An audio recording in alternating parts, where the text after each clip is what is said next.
start very soon, so please stay tuned. Hello everybody, this is Paul Newman, and if you are seeing this screen, I am hoping to assure you here that the live stream will start very soon, so please stay tuned. Hello everybody, this is Paul Newman, and if you are seeing this screen, I am hoping to assure you here that the live stream will start very soon, so please stay tuned. Hello everybody, this is Paul Newman, and if you are seeing this screen, I am hoping to assure you here that the live stream will start very soon, so please stay tuned. Hello everybody, this is Paul Newman, and if you are seeing this screen, hello everybody, and welcome to my own personal YouTube channel. What a day we've got in prospect, day 2 of the Cheltenham Festival. What I'm going to do today is similar to what we did yesterday. I'm going to start the stream by just having a little look at the Betfair markets. We will be able to see what's going on at Betfair before we play out the day 2 preview that host Steve Allpress and myself put together to take a look at day 2 of the festival. And then we will end the stream by taking another look at the markets after the stream. I think today's episode is about just under 40 minutes long, so we should be able to get a quick 40 minutes action on the markets just to see how they are, how they're forming. Has there been any market moves in the meantime? Before that, it was an interesting day yesterday, wasn't it? A truly incredible champion hurdle, I think it's fair to say. I don't think anybody would have necessarily predicted that action. Absolutely incredible outcome for Cheltenham. The dream outcome, I would say, for the bookmakers. You know, people, it was what it was, wasn't it? Pure theatre, I think. Pure sports entertainment. Sadly, sadly, Constitution Hill and Brighter Days Ahead and State Man, none of them got the job done, did they? But to me, absolutely incredible it was, really, to watch as a spectacle. Constitution Hill falling, really, before the race had even got going, which took a bit of a lustre of it. But State Man at the last. A pure theatre, wasn't it? I'm just glad that all horses and jockeys have returned safe and sound from that particular incident. Right, what I'm going to do now, I think it's time really to get cracking. We've not got time, it's not infinite. So what we're going to do is we're going to take a look at the Betfair markets. Now, I don't know what they are myself. It's the first time I've looked at them today as well. So we will be able to see now what's going on. The first race is the 120, the Turner's Novices Hurdle. People will see that currently there is nearly £1 million matched on this race. £953,268 to be precise. A lot of money at stake. Final Demand is a very strong favourite, which I was quite surprised at. I think I was very surprised at that. I thought it'd be quite hard to split them two. Final Demand, 2.64. The New Lion, 3.8. These are all back prices, 3.85. There we go. Live market moves here on Double Handful again. The Yellow Clay is also a lot closer to the first two than what I thought he would be at 5.2. And then 5.1 now. Oh, it's all happening. Potter's Charm, it's 16s, 6 Mile Bridge, 27s, 55s for Quelle Histoire and Kiss Will, 60s, Super Sunday, 75, Cade Dothi, 150 to 1, Kappa J Pike, and 230 to 1. The outsider of the lot, 40 Costs, ridden by Dara O'Keefe. Take a quick look at the 2 o'clock now. Not as much money matched on this one. The RSA Chase, or whatever it's called these days. £414,036 currently matched on this race. Ballyburn, red hot favourite, 1.69 favourite. Again, he is a little bit shorter than what I would have expected him to be. 8.8, Dancing City, Danny Mullins' mount. 11.5, Better Days Ahead. 13's Gorgeous Tom. 17's Quai de Bourbon. 22's Stellar Story. Steve Allpress's each way selection for the day.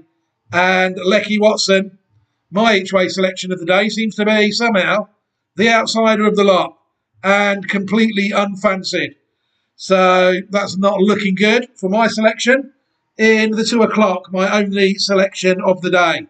Make sure you try and get as many places as you can in that race. That would be my advice to everybody. In the 240 at Cheltenham, the Coral Cup, £336,530 has currently been matched on the race. Be Aware, the 5.7 favourite, Harry and Dan Skelton. 9.2, Impose Trois, Nico de Boinville and Nicky Henderson, I assume. 9.8, Comfort Zone are the only three in single figures. Then you've got three or four more around the 20 mark. Beat the Bat is 11. Bunting, 13. Tony Bloom's horse. Gypcott, 18. Jimmy Desoy at 20 to 1. Runner-up in the Supreme Novices Hurdle last year, I think he was. Bally Adam, 26 to 1. Sindor Clegane, 29s. Samui, 34. Al Gasparo, 36. And so on and so forth. You pay your money and you take your chance. With the rest of them, Lossy Mouth, 140 to 1. Not surprising, really, considering her exertions yesterday, that she's that big a prize, it's fair to say. Obviously, it's a different horse. I was just playing a little joke there, but obviously people might think it was the same horse if I said that. So obviously, it's a different horse, Lossy Mouth, in the 240 to the 1 that won yesterday. 320 now, the worst race of the week. If there's one race I would get rid of at the festival, this would be it. Only £218,293 matched so far on the cross-country chase by all those brave souls. 4.1 the favourite, Stumptown, Keith O'Donoghue. 5.9, Jack Kennedy's mount, Galvin. 9.2, Bustleton. And Mr. Coffee, Nico de Boinville. 9.2 for a horse that hasn't won for about 3 years. 9.8 is Vanilla, Sean Flanagan. And then you've got two more around the 20s mark. Well, the Goffer is a bit smaller than that, 14s. Late Night Pass and Gina Andrews, 19.5. Chemical Energy, 27s. I Will Do It, 30. Cocoa Beach, 40. And then any prize for the rest, with a couple of non-runners declared yesterday. Slipway is the reserve. And ICO Madrick also has failed to get in the race. 4 o'clock now, the feature race of the day, the Grade 1 Champion Chase. £516,180 matched on the race, which is about half of what was matched on the Champion Hurdle yesterday at around this time. The odds, the favourite John Bond, Nico de Boinville, Nicky Henderson, currently floating around the even money mark. Marine Nationale is 6.8, Sean Flanagan, 7.8, another Tony Bloom horse, Energamine, Paul Townend. Solness, 11 to 1, JJ Slevin. 14 to 1, Founder 50, Jack Kennedy. 36 to 1, the former winner, Rachel Blackmore, riding Captain Guinness. 46 to 1 is Quilixios, ridden by Dara O'Keefe. And 50s, Liberty Hunter, ridden by Adam Wedge. Very interesting race. Is this today the day that John Bond breaks his Cheltenham Festival duck? Time will tell. On now to the 440, which I think is the Grand Annual Chase. Less than £200,000 matched on this race. It's another race I'll probably get rid of. You know, they're only £196,443 matched on the Grand Annual Chase so far, which is the 440. The favourite for the race so far is Harry Skelton, riding Unexpected Party on 8.2. 9's Jazzy Matty. I think that's a former festival winner. They are the only two inside single figures. We've got a few around the 11 mark. JPR 1, 10.5. My Mate Mozzie, 10.5. And Primoz, the mount of Derek Fox, around the 11 to 1 mark. So Scottish 16s, Trap Rain Law 17.5, American Mike 18s, the King of PRS 21s, ridden by Connor Stone Walsh, 24s General Madrano Ben Jones, third time lucky Jonathan Burke is 25-1, as well as Dancing on My Own, the Mount of Rachel Blackmore, and then it's any price. The rest really, the race is what it is. The Grand Daniel and the last race, always one of the most fascinating and hard to decipher races of the day, of the week really. The Grade 1 National Hunt Flat Race, the bumper, £175,369 matched on the race. The flip-flopping favourites by the look of things: Bambino Fever 5.4, Capacabana 5.7, Game of Inches and Calypso Chance are both 6-1 in a market that looks dominated by the Irish. 16.5 Aquaforce, Mark Walsh. 18.5 No Drama This End, Harry Cobden's mount. 19s is El Kairos, ridden by David Maxwell, having a rare spin around the Cheltenham fences. Oh, that's a National Flat Race, sorry, isn't it? Fortune de Mayor Harry Skelton is around 23-1, just gone out to 24s as we speak, and any price the rest. This sort of race, the National Flat Race, is the sort of race that if ever a horse is in it, really, you have to say that it's a credit, really. It's a very, very tricky race to win, as people would expect, and it's a race, really, that is only just at the beginning of these horses' career. It's always a stepping stone, really, hopefully, to greater things like the Supreme Novices Hurdle next year and all the novice hurdles. These horses have to start somewhere, and it's vital, I think, that National Hunt Flat Races are protected. There's a lot of people that I was reading on social media the other week saying that National Hunt Flat Races really should be scaled down a bit. There should be no Grade 1s for them. Horses should only be allowed to race maybe in a maximum of 1 or 2 National Hunt Flat Races. Obviously, I don't want to see things like what happened with that Irish horse the other year that won 2 or 3 Grade 1 bumpers over a couple of seasons. It actually won over hurdles in a maiden hurdle earlier this week. Oh yeah, Dream to Share, that's what the horse was called. It's not going to the Cheltenham Festival. But to me, National Hunt Flat Races are an essential part of the National Hunt Flat Racing programme, as are mares races, and they need to be protected at all costs. So I do away from the people that would, if you would let them, would fill the card with 50 runner handicaps, if you would let them, to increase their chances of success. But you saw yesterday in the Grade 1 race that you've got as much chance of a bookie's outcome in a Grade 1 race as you have in a 50 runner egg and spoon race. You know, I don't know why they don't just let these great horses race each other all the time off level weights and just take their chances. But no, they have to try and inject a bit of uncertainty into proceedings. But all in all, I think those markets are very interesting. Ballyburn, to me, a lot shorter than what I expected him to be. It's fair to say, without any shadow of a doubt, Ballyburn, a lot shorter than what I expected him to be myself. It's a very tricky day, this day 3 for me. Like I said, I've only got one selection on the day, and that is Lecky Watson. Steve's selections were Ballyburn to win and Stellar Story each way. All 3 of our selections are today in the same race at 2 o'clock. So that is interesting for one thing. But now I think we've had a decent look at the markets today. What I'm going to do now is I'm going to put the introduction screen up for a while, maybe. Well, not a while. That makes it sound like it's going to be up for quite a long time. I'm going to put the information screen up shortly, the introduction screen up, shortly, and I'm going to queue up the day 2 preview from Reprieve Media CIC Double Handful, hosted by Steve Allpress, with a little bit of input from myself, Paul Newman. So I will be back shortly. Please bear with me. Thank you very much. Hello, everybody. This is Paul Newman, and if you are seeing this screen, I am hoping to assure you here that the live stream will start very soon. So please stay tuned. Hello, everybody. This is Paul Newman, and if you are seeing this screen, I am hoping to assure you here that the live stream will start very soon. So please stay tuned. Hello, everybody. This is Paul Newman. And if you are seeing this screen, I am hoping to assure you here that the live stream will start very soon. So please stay tuned. Hello, everybody. Hello, everybody, and welcome back. You shouldn't really be seeing that. Hello, everybody. That's just the live stream. We have to have the YouTube open all the time, I think.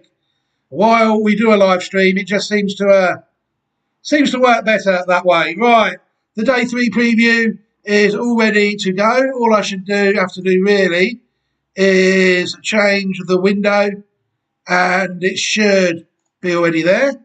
There it is. Don't you just love it? When a plan comes together, everybody. Right, that means I can take a little bit of a break now for half an hour or so from the live chat, and I will be monitoring it. So behave yourselves on it. Don't be naughty, will you?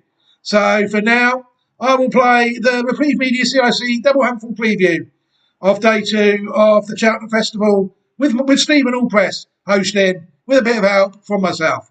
Right, take care, everybody. I'll be back shortly on the live stream. And goodbye for now. Hello, everybody, and welcome to the Reprieve Media CIC double handful coverage of day 2 of the 2025 Cheltenham Festival. I sit here recording about 20 minutes before the feature race on day 1, the Champion Hurdle, welcoming you to the day 2 preview. I think I remember correctly, Steve Allpress said he was on course for Tuesday and Wednesday. I know he's definitely there on day 1 today. I think he's there on day 2 as well. But Steve kindly took the time to preview day 2 for us today. So I will give my selections and thoughts on the races as well as Steve's previews. But for now, I will hand you over to Steve Allpress, who's going to preview the first race of the day, the Turner's Novices Hurdle. Steve, it's over to you. Hi, Paul. It's great to be back for day 2's Cheltenham Festival preview. Pretty much the same as Tuesday, really. We've got some good runners, some potential stars of the future. We've got some horses that have been there and won at the festival already. There's 4 Grade 1 races on the card. So, yeah, all in all, we're looking forward to another good day of racing. So then, we'll kick off on day 2 with the opening race of the day, the Turner's Novices Hurdle, a Grade 1 over 2.5 miles. I think this is the strongest, generally the strongest novice hurdle of the festival this year, even more so than the Supreme. I think there's, 3 or 4 horses in here that are already proven to be top quality. And it's just the question really is which one can improve that little bit more than the others and which one will put it all together on the day. You've got 2 joint favourites in here. Willie Mullins trained Final Demand, which has looked very impressive this season in 2 runs in Ireland, most recently at DRF.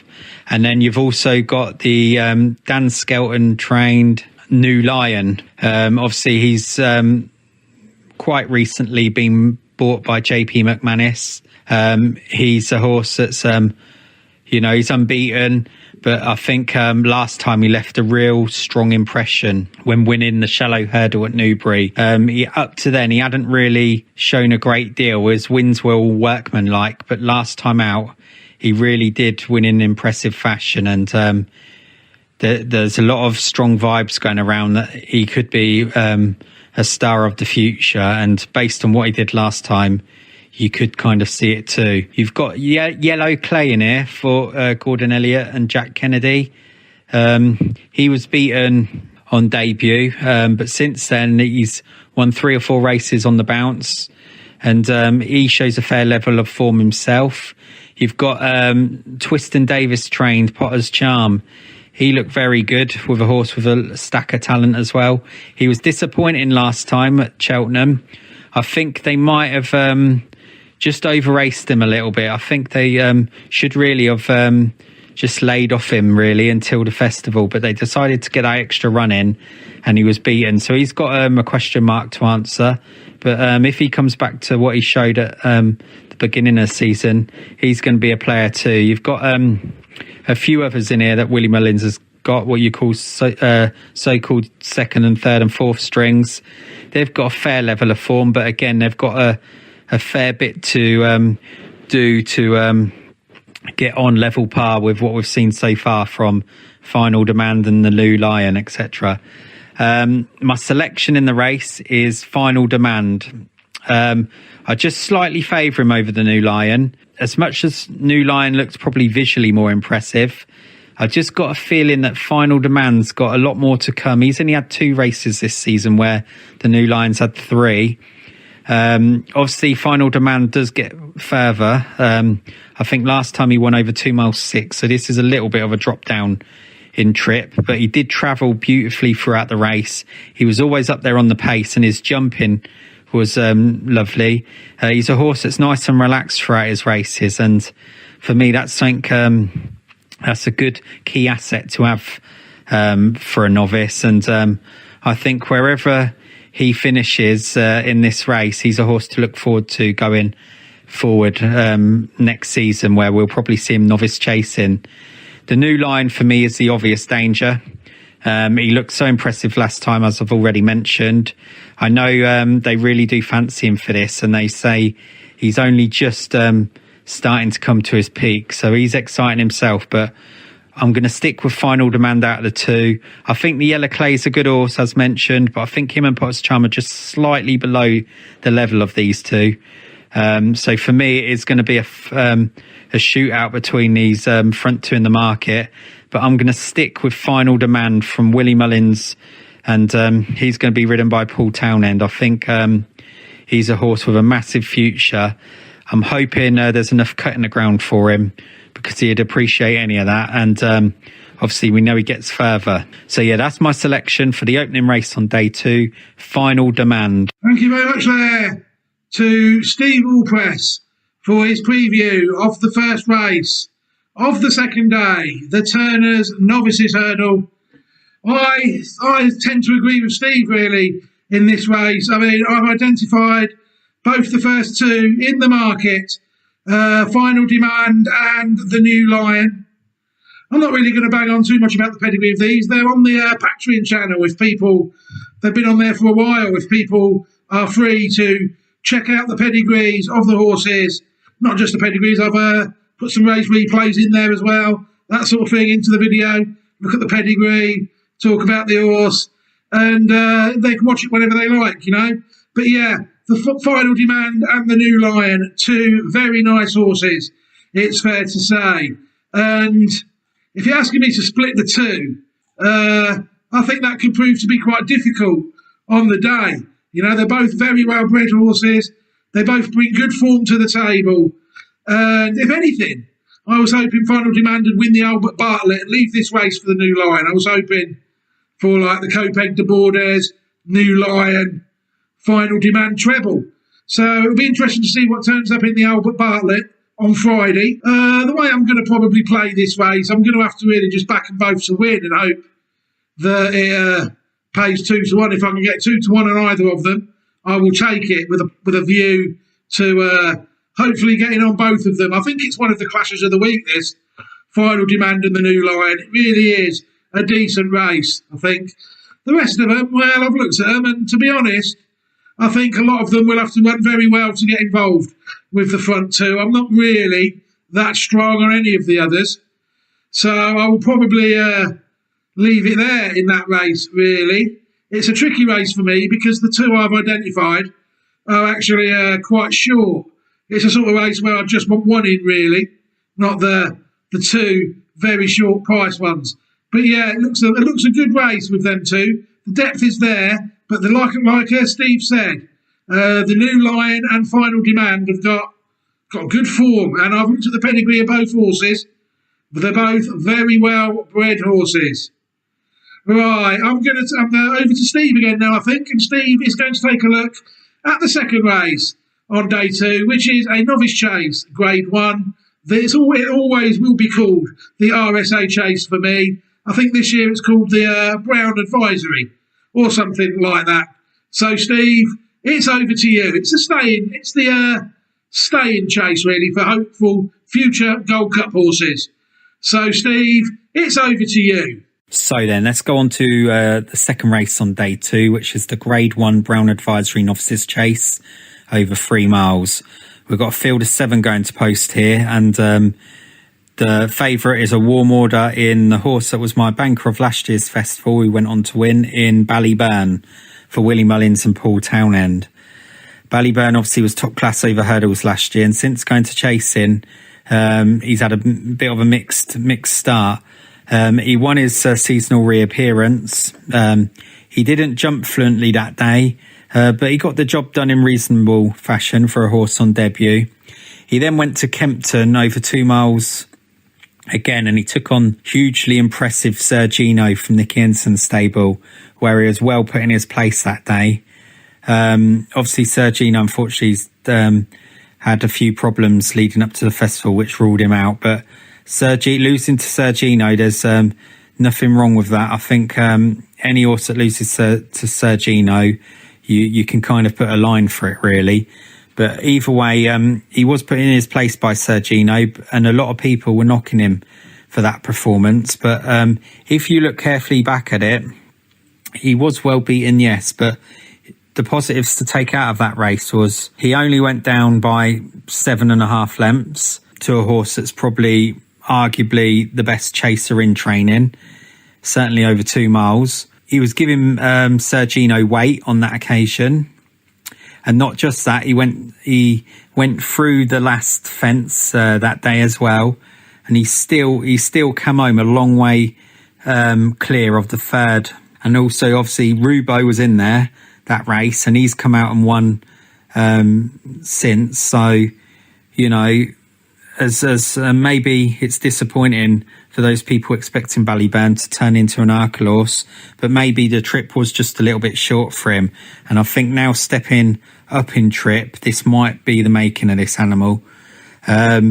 He won his first start over fences, but he was a little bit untidy here and there.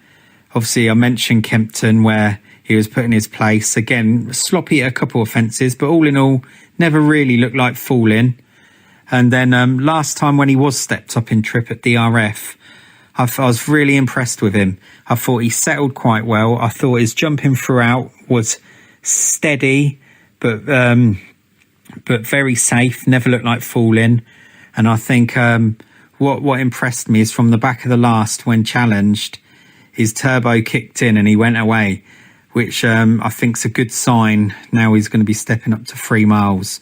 Obviously, he's going to be racing here a couple of horses that have already won over 3 miles, or certainly raced over 3 miles and won over 3 miles. So he has got to prove his stamina against them.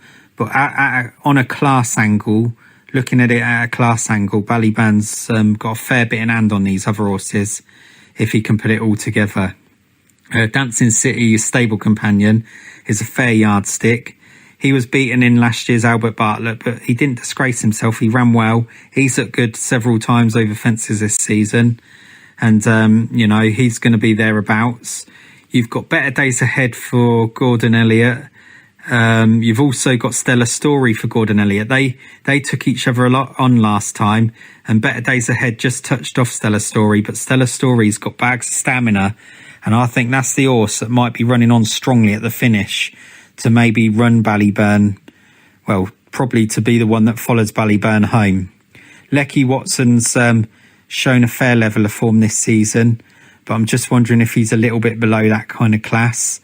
Gorgeous Tom, he's a fair animal himself, but I think, again, he's a little bit below what is required to win this race.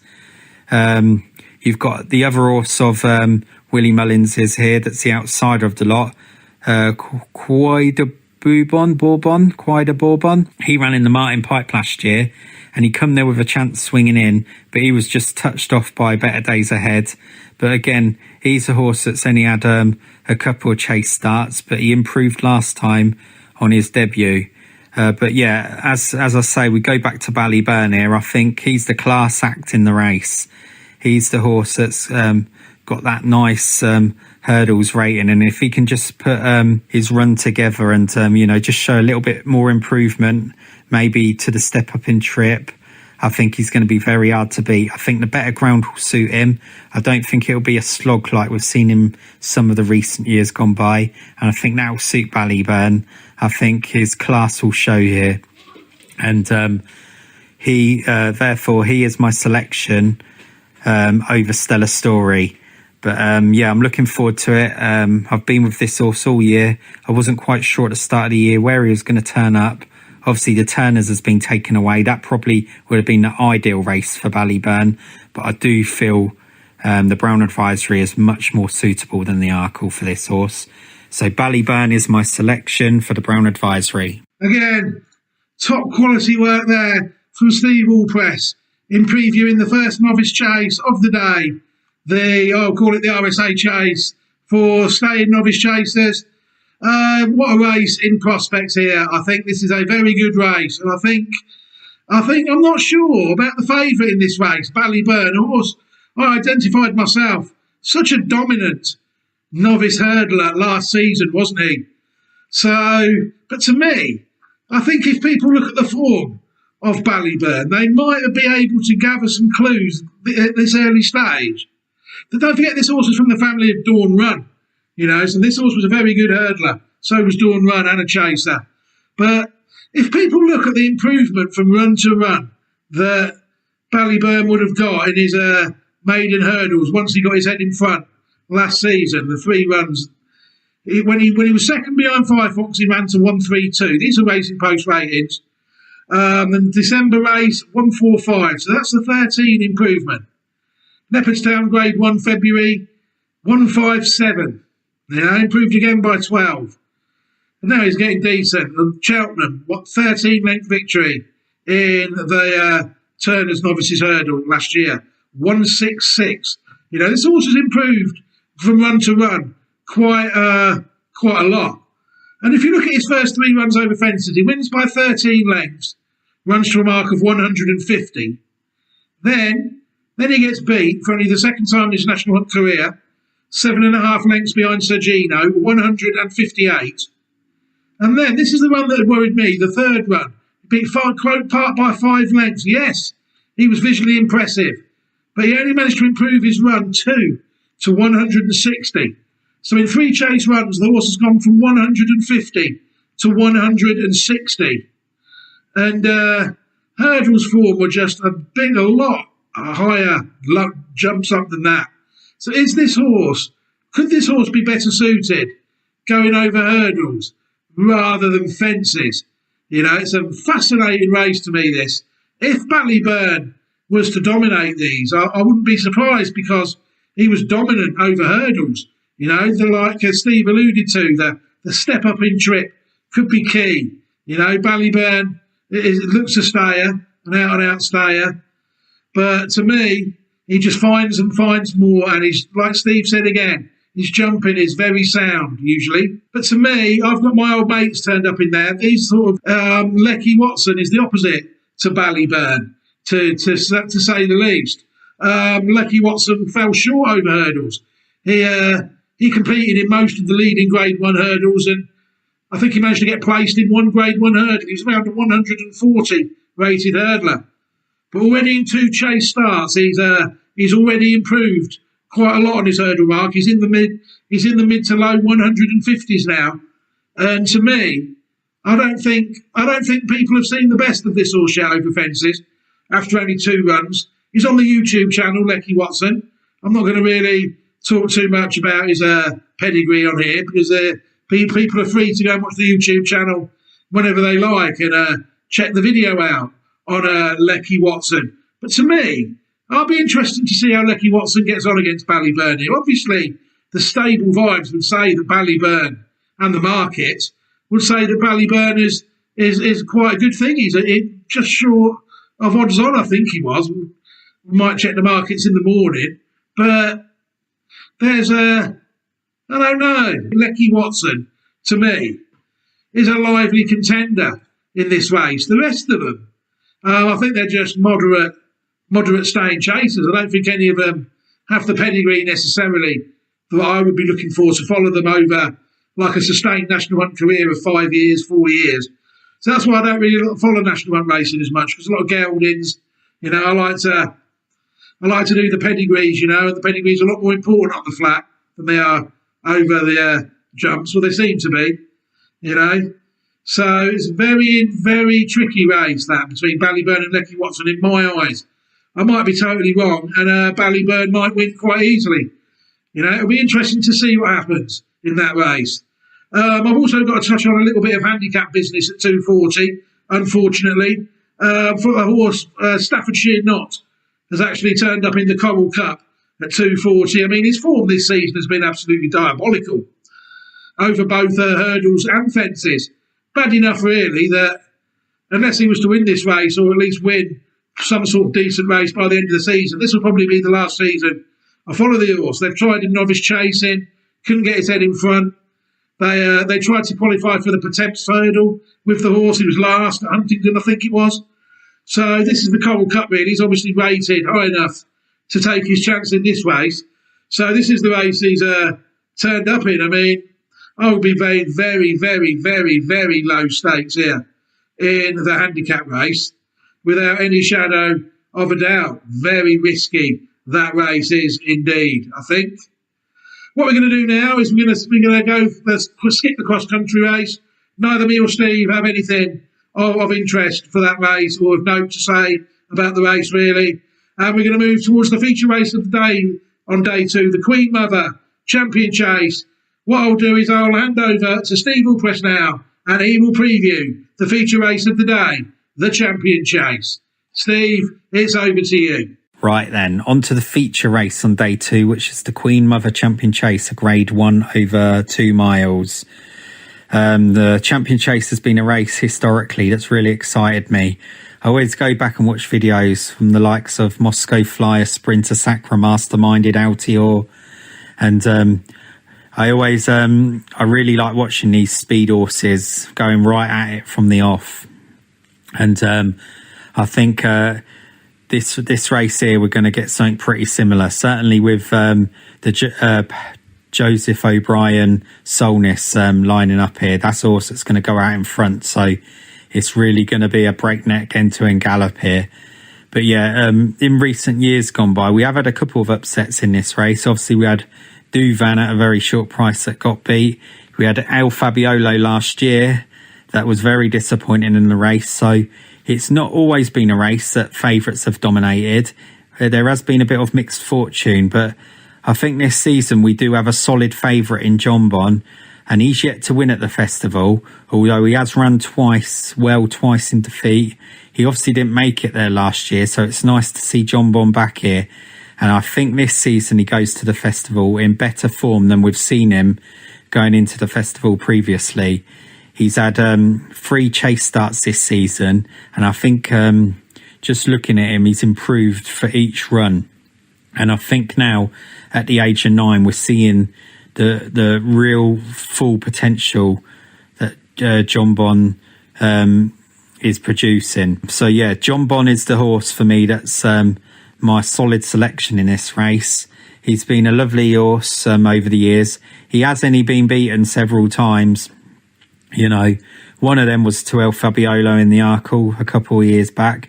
Constitution Hill was the other one that beat him in the Supreme.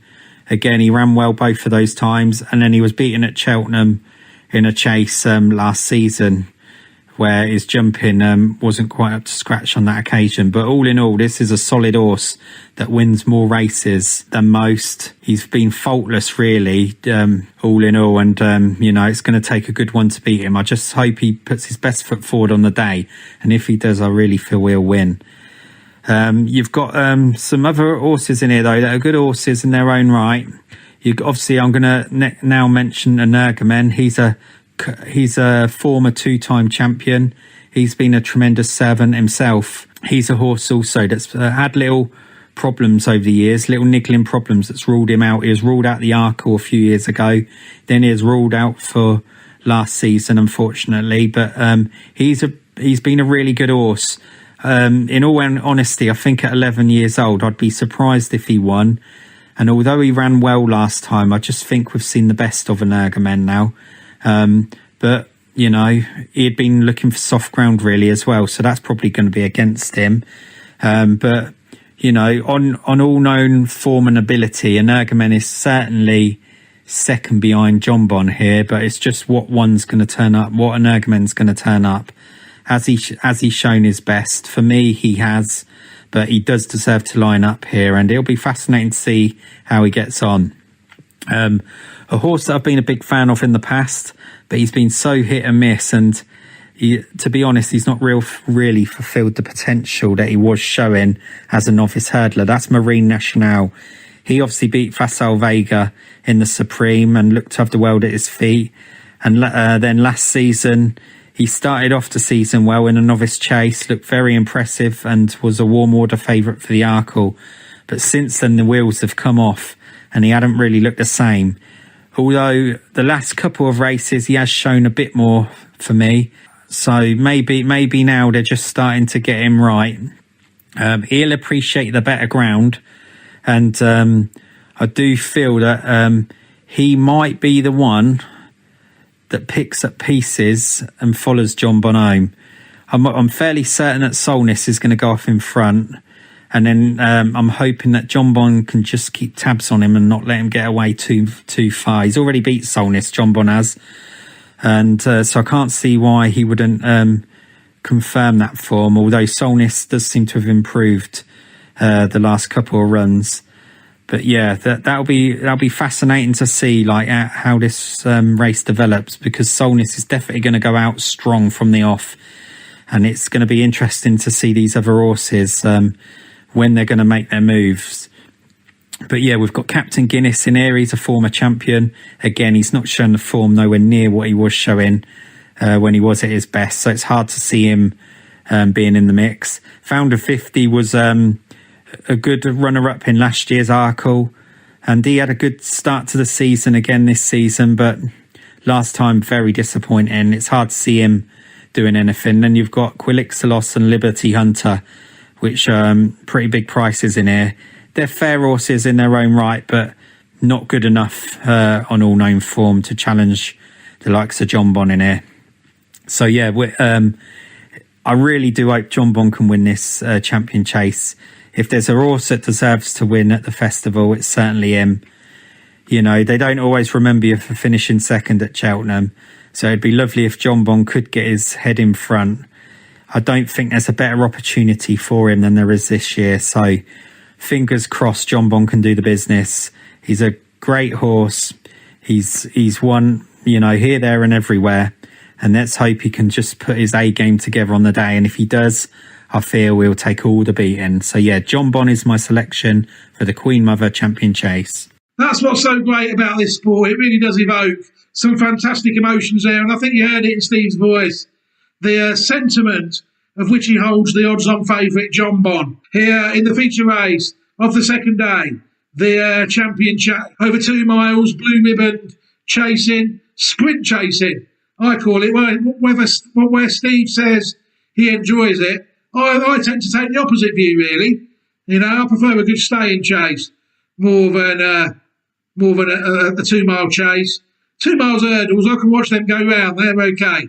But 2 mile chasers, they are what they are. They've got to jump well, they've got to jump at speed. And to me, the horse that's won everywhere else but Cheltenham went, like Steve says, John Bon, must have an excellent chance here of breaking his Cheltenham Festival duck. He's been absolutely solid as a rock this season, running to racing post ratings around the mark of 170. He's had some very interesting horses behind him.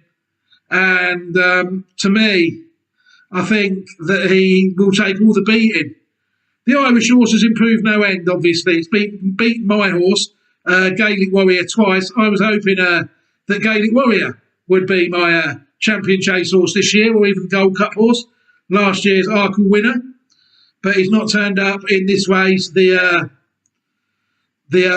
champion chase. So I don't know, really. My old mate John Bon, he's going to be very short on the day, I should imagine. There'll be a lot of popular public sentiment behind John Bon, I think. But to me, Marine Nationale, I'm going to touch on Marine Nationale because something that Steve said about the horse interested me. He was saying that the horse is running well. And he's actually right. You know, the horse that hasn't really got his head in front since December 2023. But this season, the horse is improving quite nicely for his 3 runs over fences, despite not winning. He's another one that's been beaten by Solness twice, like Gaelic Warrior. The last race he ran, actually, was a career best run. But he's still pounds behind John Bond's running 172, 177. Marine Nationale, 163. So I do think that if I'm looking for opposition to John Bond, Marine Nationale is going to have to improve again, and possibly John Bond to have an off day for Marine Nationale to get involved in the race. You know, I think that I've not really got any views on any of the others. They're all exposed open company National Hunt geldings mainly, aren't they? I'm not sure if there's any mares in the race. Apologies if there are. But to me, I'd have been following them by now if I was following them. You know, like I said, I was Gaelic Warrior. Not really looking to identify that many 2-mile novice chasers. Like for the reasons stipulated earlier, I don't really enjoy it. You know, so it is what it is.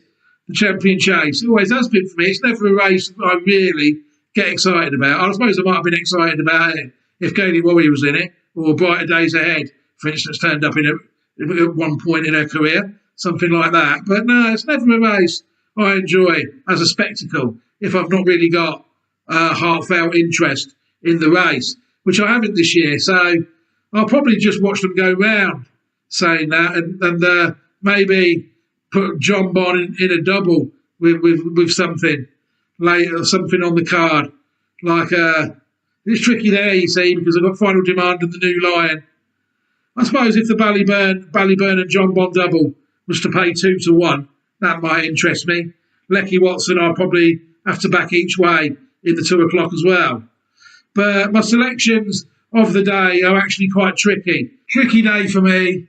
Before that, we've got to touch, obviously, like day one, Steve Allpress has done a magnificent job of managing to stay away from Cheltenham Festival handicaps. My heart sinks when I see one of mine entered in them. So there's nothing in the Grand Annual from either of us. The Grade 1 National Hunt race, the bumper, it looks like Steve is taking a watching brief this year. Rather like myself, I mean, I tried a couple of bumper horses. I even got Ballyburn's half-sister. Churchfield Sunset was a listed winning bumper horse I'm following this year, but unfortunately she was well beaten last time out, so she's not even decided to take her chance this year. So it's tricky today. Like I said, for me, my selections, we'll get back to them now, because both my nap selections are in the same race and they're both very short. So I'm going to play it quite conservatively here and only give one selection today, and that is Lecky Watson each way in the 2 o'clock at Cheltenham, the RSA Chase. I can't separate the two in the 120 at all. You know, they're both such good horses. And I don't really fancy Marine Nationale strongly enough, really. At the prices I'm seeing, back him each way, you get your money back. I might as well not bother. So that's the thinking there for my selection of the day. Lecky Watson each way in the 2 o'clock at Cheltenham. Right, thank you very much. Anyway, what a day it will be. And now I will hand over to the main man, Steve Allpress, who is going to give his selections on day 2 of the 2025 Cheltenham Festival. Steve, it's over to you. Right, now, on to my win and each way selections for day 2. I think I'm going to do a repeat of last year, and we're going to go for Ballyburn once again, this time in the Brown Advisory Novices Chase. I think he's a solid favourite. Now he's stepped up in trip and he seems to be settling a lot better. I'm relatively confident he'll do the business here. I think he's the class horse in the race, and I just hope that he can show his best on the day, and if he does that, I feel he's the one to beat. So Ballyburn is my nap selection. And now I'm going to give my each way selection. It is actually a horse in the same race, and I did mention it in my preview. He's sitting around 12 to 1, 14 to 1. It's Stellar Story for Gordon Elliott. I don't think he's in the same class as Ballyburn, but he's got bags of stamina, and I think he'll be doing his best work from the last fence, and I can see him running strongly up the hill and, running into second place. Unfortunately, we do only have 7 runners in here, so the 1, 2, 3 places are something that we're not going to get. So that's a bit of a shame. But if you can bet without Ballyburn or bet each way and find someone doing 3 places somewhere, Stellar Story's certainly the horse that I'd take a chance with, and just hope that he runs on strongly like he showed last time when he finished just behind Better Days Ahead. So those are my selections anyway. I just want to say thanks for having me on again.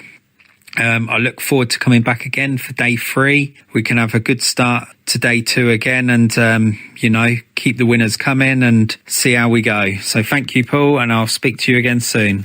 May I just take this opportunity to thank Steve Allpress for again giving up his time this year to Reprieve Media CIC for this crucial week of the Cheltenham Festival. He's not missed an edition of the Cheltenham Festival since Reprieve Media CIC was formed.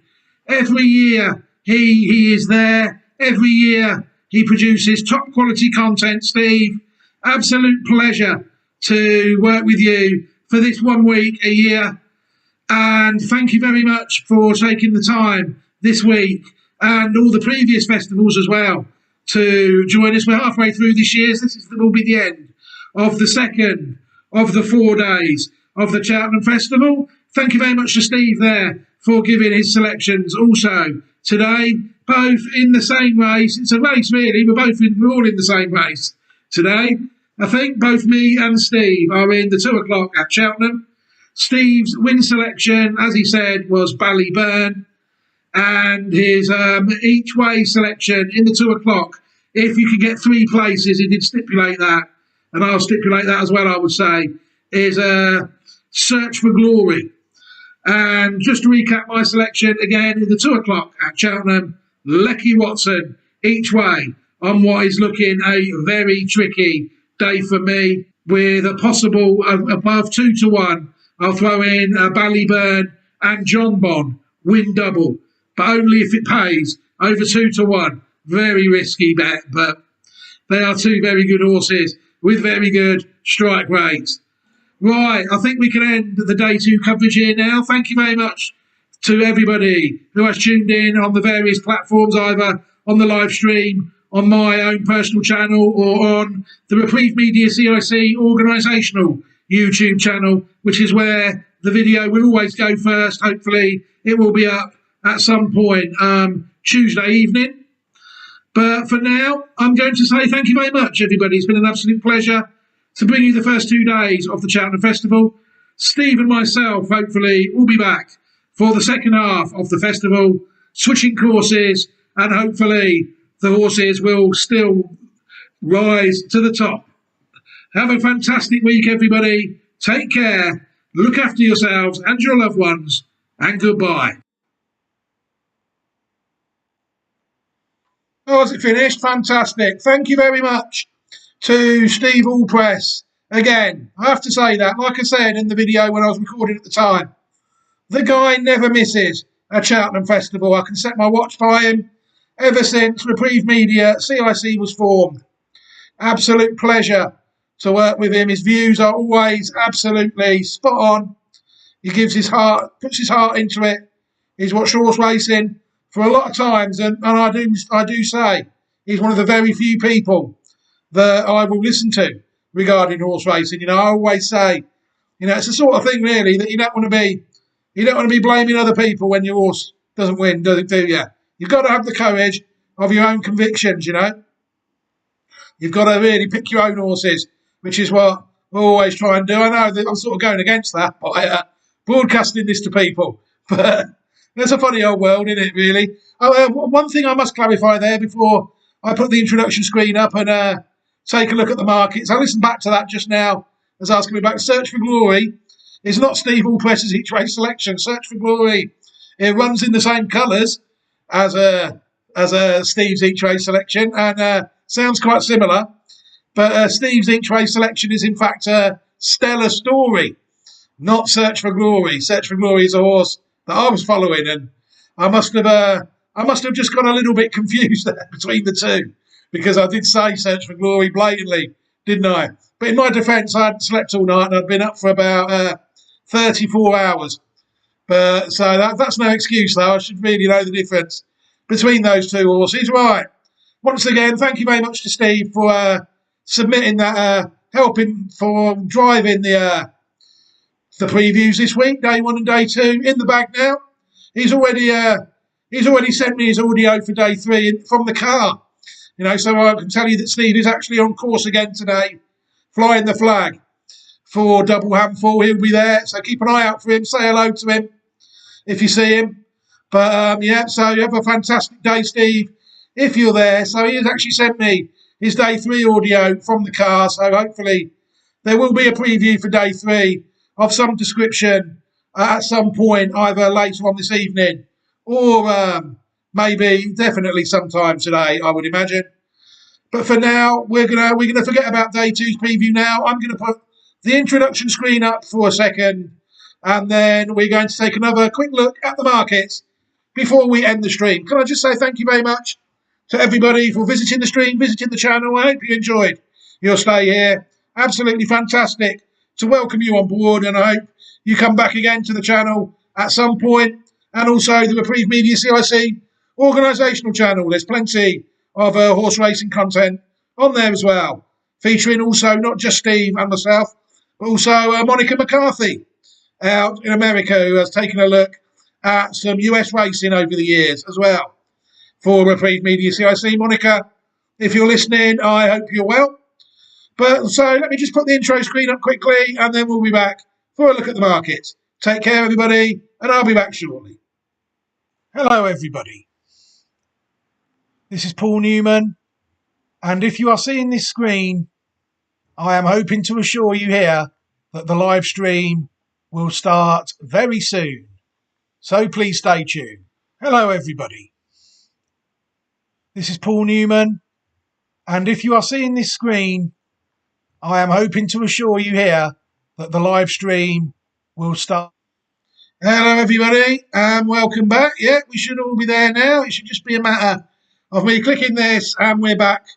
We're back now, so it's time now for another quick look at the markets. We've been going for around just short of an hour on this stream, so let's take a quick look at the markets and see what's happening, shall we? Over at Betfair, the first race, as we said, the 120. Now we're over the £1.2 million mark match on this race. Money's pouring in for this race, really. It was about 930 odd thousand, I think, wasn't it, when we looked at it last time? So, yeah, we've had around 100,000 in the hour or so. And again, if anything, the new Lion is an alarming drifter today now, you would have to say. He's virtually vying for third favouritism now. Final Demand is the favourite, 2.68 shot at the moment. The new Lion, 4.2, seems very weak in the market. 4.4, the Yellow Clay, Jack Kennedy's mount, very solid in the market. But my two, Final Demand and the new Lion, the two Patreon horses, driving the market at the moment. Potter's Charm is 16 to 1, 6 Mile Bridge 28, Kiss Wheel 55s, and Any Price the rest. On to the 2 o'clock now, the RSA Chase. Just over £500,000 matched on that race, 509,671. And if anything, my main thing on here in this race here is the weakness of mine, Lecky Watson. You'll see him there down the bottom. He was 27 last time we looked, I think. Excuse me. He's now 32. Even in the preview, Steve said that he expected Key de Bourbon to be the outsider. That's actually the 5th favourite of the race. Ballyburn looks very strong, 1.66. Dancing City, 9.4. Better Days Ahead at 11.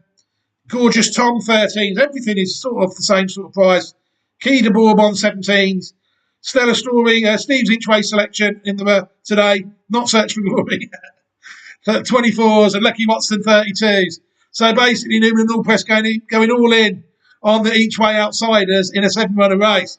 Please try and get as many places as you can in that race. 3 places. There's plenty of white market controlled bookies, I think. If you can't get 3 places in a race like this, then it says what it is. Especially after the day they had yesterday. They'll probably be nailing down today and really trying to screw the population. Ballyburn, 1.67 was Steve's win selection for today as well. Like he said, the horse did well for him last year, so he hasn't deserted the horse this year. Over to the 240, the Coral Cup. £392,743 currently matched on this race. Be aware, looks quite a strong favourite, 5.5 for Harry and Dan Scout, and Impositoire 9.6. Comfort Zone 9.8. Still the only 3 horses under 10 to 1. Beat the Batters 12s, Bunting, Tony Bloom's horse 14s, Gypcott 18, Jimmy Desoy, last year's Supreme Novices Hurdle runner-up 21s. Any price for the rest. I best touch on Staffordshire Knot 60 to 1. I mean, that, to me, that is too short. You know, I've watched the horse go around quite a lot this season, and the price is what it is. And the form of the horse has been absolutely diabolical. No reserves in the race. Classic King and Saint Anna Polino are not running. 320, the worst race of the week by a long way, the cross-country race. I don't see why this race exists anymore. I mean, when Cheltenham Festival was when I used to watch Cheltenham Festival as a kid, the Irish never used to have the winner, any winners at all. And I thought they just used to put this race on to placate them, really, you know, just to give them a winner. But now the Irish trained horses are a lot more competitive. Some people might say dominant at the Cheltenham Festival currently. I don't see any reason at all for this race. £251,591 have been matched on the race. Stumptown is the favourite. Keith Donoghue, 4.2. Galvin, 6s. Bustleton, 9 to 1. Mr. Coffey, the bookmaker's friend, the horse that hasn't won for 3 or 4 years, that they always love to talk about that horse, is 9.2. Vanilla, 10s. The Goffer, 12.5. Late Night Pass, 19.5. They're the only 7 horses under 20 to 1 for this race, and it's any price. The rest, and again, why would you have reserves for the cross-country chase? Just to make sure you've got a big field. I don't know. But Slip Away and ICO Madrick, the reserves, are again not running. Over at 4 o'clock now, the champion chase, the race of the day, the feature race, £624,485 matched on the race. John Bond, just a shade of odds on now, 1.98. Marine National, the favourite, 6.6. Energumen, another Tony Bloom horse today, UK's biggest gambler. Couple of horses today. Energumen, 7.8. Both fair prices as well, that one. And Bunting in the Coral Cup. Solness, 11.5. Founder 50, 14.5. Captain Guinness, former champion and winner of the race, 36s. Ridden by Rachel Blackmore. 46s is Kixilios. And the last one, the outsider of the lot, is Liberty Hunter, 55 to 1, ridden by Adam Wedge for the Ruckers. Looks like a Rucker horse, looking at the colours of that one. So we'll take a look at the last 2 races of the day. Another race I'm not really a fan of, the Grand Annual. Like I said in the preview, I don't like top quality handicap 2-mile chasers. Don't like top quality 2-mile chasers. So handicaps, where you can imagine what I think of them over that distance. 231,700. No, it's gone down. £230,372 refreshed. I mean, bet on the race, not refreshed. Still the same 2 horses, under 10 to 1. Unexpected Party is 8.2. Jazzy Matty, former festival winner, 9.4. Primos, 9.6 now. Another live move here on Double Handful. Primos, 10 to 1. JPR 1, 10.5. My Mate Mozzie seems to be drifting a bit. I think he was about the same price as the other 2 before. So Scottish in at 16 for Ireland's biggest gambler, Donna Mailer, is his only runner in the race. Yeah, just one runner for Ireland's biggest gambler in that race. 16.5s.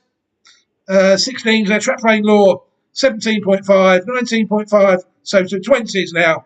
American Mike and General Madrano, and any price the rest in the Grand Annual. And finally, last but certainly not least, always a fascinating race to look at. I'm always disappointed when the bumper horses I try and identify don't get to this race. I really do. Always like to have an interest in this race, but unfortunately I haven't this year. £212,917 currently matched, and that's gone down again as well. £211,159 matched on the champion bumper so far. 4 of them are below 5 to 1 in the market. Bambino Fever's the favourite, 5.4. Calypso Chance, 5.6. 6 is now Capacabana, an impressive winner last time out. We're beating I think that was the race Chesterfield Sunset was in.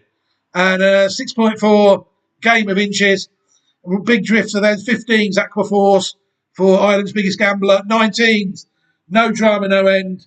20's Al Kairos, David Maxwell. And all the others are above 20 to 1. There is one non-runner, I think, since we started. Highland Haven is not running. That was declared a non-runner at 11.29. So, yeah, all in all, an absolutely fascinating day's racing, I think. I'm very much looking forward to it. It gets underway in just over 1 hour's time.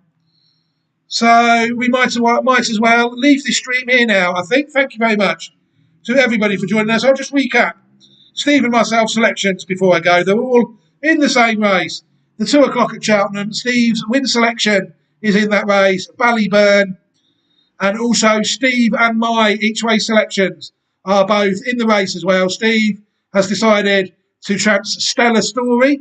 Got it right that time, each way. And my each way selection in the 2 o'clock at Cheltenham is Lecky Watson. Don't forget though, an only 7-runner race. Please try and get as many places as you can from these white market controlled bookmakers.